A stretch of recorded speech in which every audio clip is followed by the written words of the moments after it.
Thank you very much. My goodness, what a thrill to be here with you in this gorgeous city with this first-class organization who put me up in a luxurious hotel. The free stuff in the room is just amazing.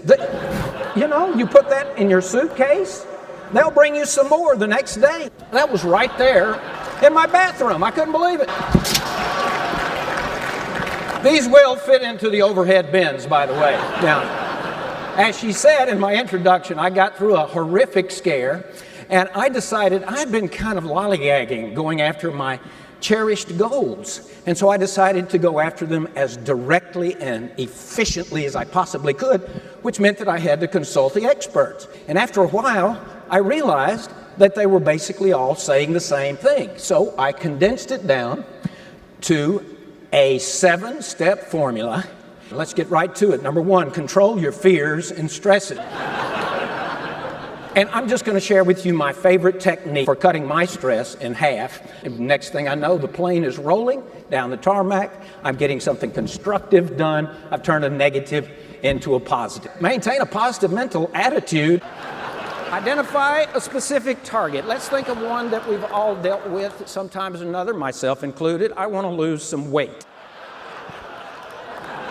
I set some very specific flexibility goals, and of course, I had to do my math first. It has to be quantifiable. Deadline, 60th birthday. I got my tape measure out and realized I only had to get millimeters closer to my goal every day.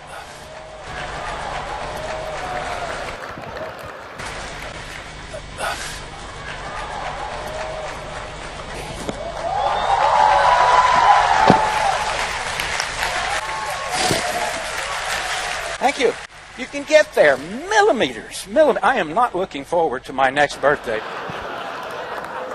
3 soldiers put guns on me and marched me off to a jail and put me in a concrete cell with 26 of the most charming individuals you would ever want to meet. Witty, sophisticated. We stay in touch. They figured I had some American cigarettes on me. I nearly had to get naked to prove that I did not. And even if you've never spent a single day in jail, you know that's just not a good idea. Particularly if you're a fair-haired exotic like I was. And I got the bad news. Mr. Dryden, you have cancer. He said you're going to go into surgery. You're going to lose a testicle. You're going to undergo 17 weeks of radiation treatments. And you're going to pray to God that we get it all. And I said, wait a minute, a testicle? Hold on, let's not rush into anything here. Because, you get more personally attached to some organs than others.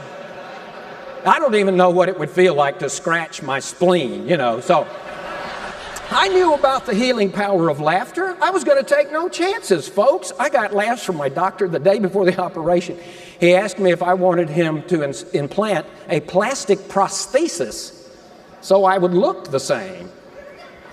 I said, why, Doc? Don't you think my friends will recognize me?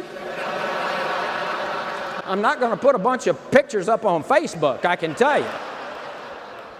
I got laughs from my radiation mistress. I'm lying buck naked on this glass slab. She's drawing these Navajo rug designs on my nether parts, aiming this thermonuclear device at me, telling me it's perfectly safe. And then, of course, she puts on a lead vest and goes into a fallout shelter next door,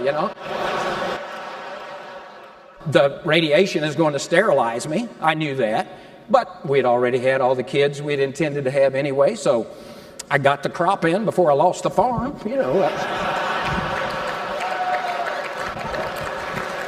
Folks, I can't tell you what a thrill it is to be here with you. Thank you for having me, and remember that falling on your face is still moving forward. Thank you.